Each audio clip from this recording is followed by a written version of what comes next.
welcome back to my channel. If you're new here, my name is Samantha. I am a home daycare provider and a mommy to 5. Today on this video, this is episode 2 of Daycare 101. I know it's a little late, forgive me. I'm not gonna give you a list of excuses, it was just late.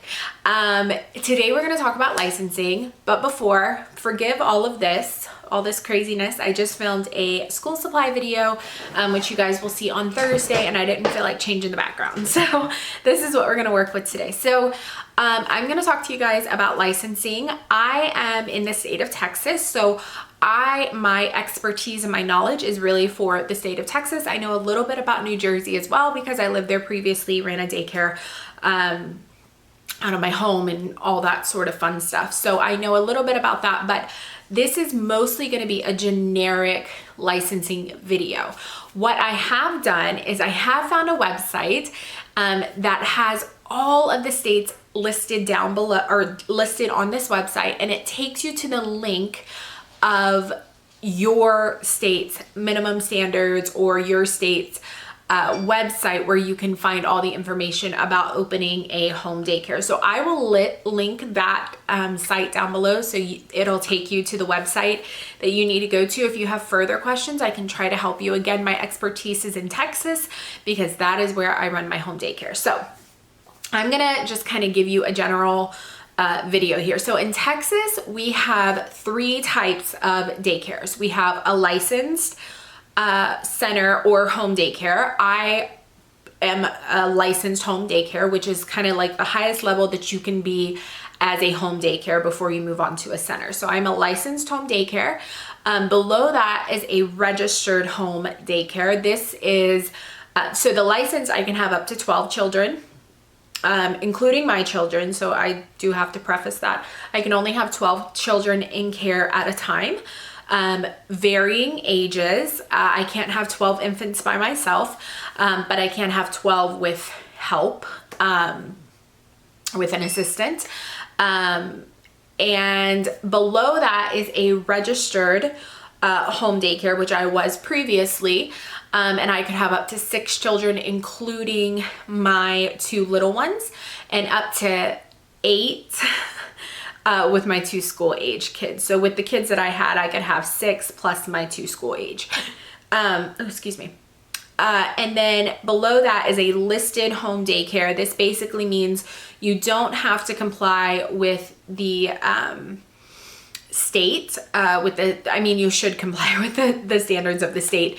But you're not going to get inspections unless there is a complaint, so on and so forth. In a registered home daycare, you get bi-yearly inspection. So every other year you will have an inspection. And in a licensed home daycare, I have an inspection every year. So go to the link down below, figure out what the different levels are in your state. And decide kind of where you want to fall. I do encourage everyone, even if you are unlicensed, to try and abide as much as you can by your state's policies. I do think that they are put in place for a good reason. Some of them are a little hinky and I'm not a huge fan of them, but for the most part, they are there to protect the children. And I think that it is best practice to just follow the policies. So whether you are legally unlicensed, whether you are licensed, whether you're registered, whether you are listed, there's still just certain things that you should do to be a quality home daycare. That's how I feel. If you feel differently, I totally understand, but that's just how I feel. So the number one thing I want you to do is to go to that link down below and find your minimum standards. Find the policies, find the minimum standards for your state. If you cannot find them, call your local agency in the state of Texas. It is DFPS. Call your local agency and ask them where you can find them. Get a copy of your minimum standards and study the crap out of them. I have read the Texas state minimum standards. I can't tell you how many times. I mean, you could probably say, what is in chapter 3, line 4? And I could tell you because I've read it that many times. So go through, read all of those. Then I want you to go and take a tour of your home. So when I was starting the licensing process, there were so many things that I had no idea about. And a lot of them had to do with my physical space. So it's different when you're in a center versus when you're in your own home. So take a thorough tour of your home. Go to your bathroom. Just go to your bathroom. Don't touch anything. Look around in your bathroom. In my state, or at least with my licensing rep, I could not have any perfumes down. I could not have any soaps. I could not have any shampoos. I could not have any sort of chemicals. Your razors need to be put away. Anything. I mean, anything. They had to be put away. They could not even be stored in a low cabinet, like closed low cabinet. They needed to be up high in a locked cabinet or just up high out of reach. So think about that. In your bedrooms, even if they're not going to be used for daycare, my licensing rep went through every single room in my house, whether it was used for daycare or not. You know, I needed my plugs covered. I needed to make sure all medication was put away. You need to make sure that there's no tripping hazards. You know, if you have a cord that's plugged in for your lamp, you want to make sure that kids can't trip over that. Make sure all that's kind of tucked away. Even if you're not using that space, she went in, she opened drawers, she opened cabinets, everything. I mean, it was a little bit overwhelming. So you're going to want to take a thorough tour of your home and your kitchen. You want to make sure there's no chemicals under your sink. I know a lot of us keep soaps and countertop cleaners and things like that under our sink. Make sure all that's out of there and put away. Even like your knife block, you don't want that sitting on your counter. You want that put away. She made me put all of my butter knives away. They were just in a drawer where all my silverware is. All that had to be put away. So go through and make sure all that's done. Understand, at least in the state of Texas, when they come for the first inspection, they can give you a citation for things that are not in compliance. So, you know, you may luck out like I did and get a great rep, a great licensing rep who's really truly there to help you. But you know, you also need to be on your game whenever you have your inspection. So go through, make sure everything in your kitchen, bathroom, bedroom's good. Your garbage needs to be inaccessible. You need to have a lid on it to where the kids can't like be digging in the trash. Just a basic lid is fine. Your dog, if you have a dog or cat, your dog and cat food has to be put away. It needs to be inaccessible to them. Kitty litter, all of those things need to be put away. Tin foil, plastic wrap, plastic bags, those sort of things need to be out of their reach. When you go outside, you want to make sure that none of your play skates are sitting on concrete or asphalt. That can be a hazard to the children. Obviously, leave it up to your rep and what is in compliance within your state, but that is something that I choose not to do. We cannot have wading pools unless we're licensed for that. You have to have permission to do those sort of things, and the ratios increase significantly. Decrease significantly whenever we have water activities and wading pools and things like that. I know for me, I had to unhook my water hose and store it away from the water source, which was a little bit weird, but I had to do that. I had to unhook my propane tank. That had to be stored away. No trampolines. We have a large trampoline in our backyard, and we have to keep a lock on the zipper so that it's inaccessible to children. Your hot tubs need to be covered. Your pools need to be covered. I know a lot of states you have to have a locked gate around your pool. If you have an above ground pool, some states don't even allow you to have an above ground pool. If you do, I know I believe all states, you have to remove the ladder. It has to be completely inaccessible to children.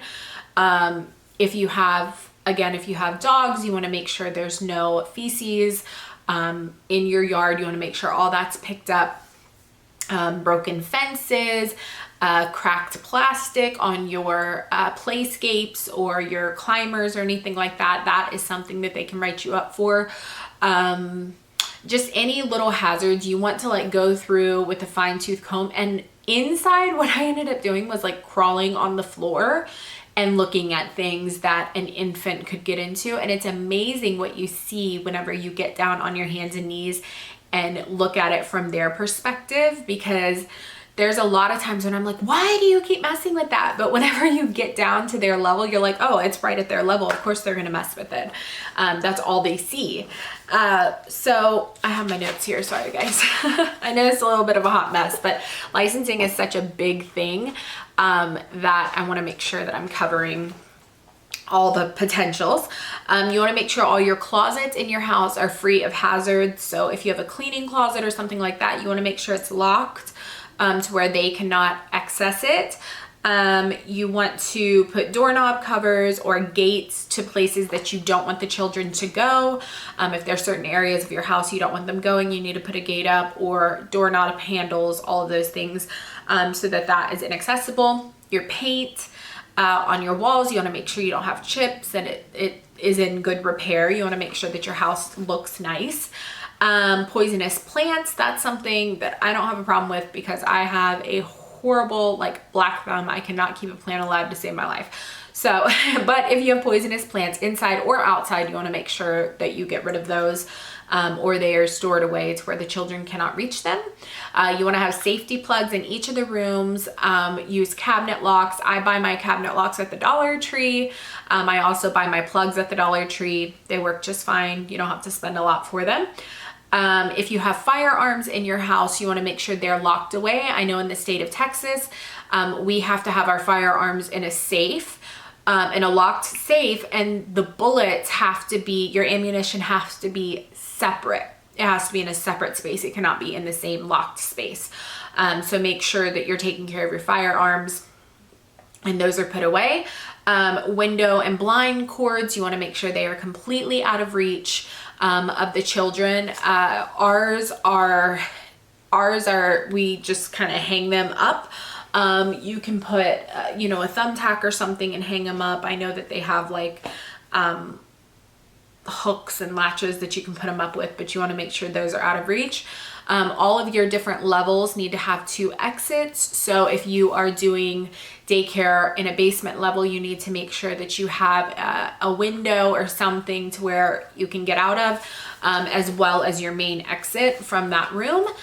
Same thing with ground level. We have our front door, we have our back door, we also have a garage door that we can get out of, as well as all of our windows. You want to make sure you have all of your safety items. So you want your first aid kit to be up to par. In Texas, we have to have certain items in our first aid kit. So check with your state and see exactly what you need in your first aid kit. I have 2 first aid kits, and you know, you'll need to make sure that you have your checklist and it's all checked off. You need to see about fire extinguishers. I have to have a fire extinguisher, which I have hanging in my kitchen. I have a carbon monoxide detector in my home. You need to make sure all your fire detectors, your smoke alarms are working. And then you need to check about different inspections that you may need to have prior to your licensing inspection. So for me, I had to have the fire marshal come to my home, check it out, give me the approval to run daycare out of my home. And I had that done prior to my licensing inspection.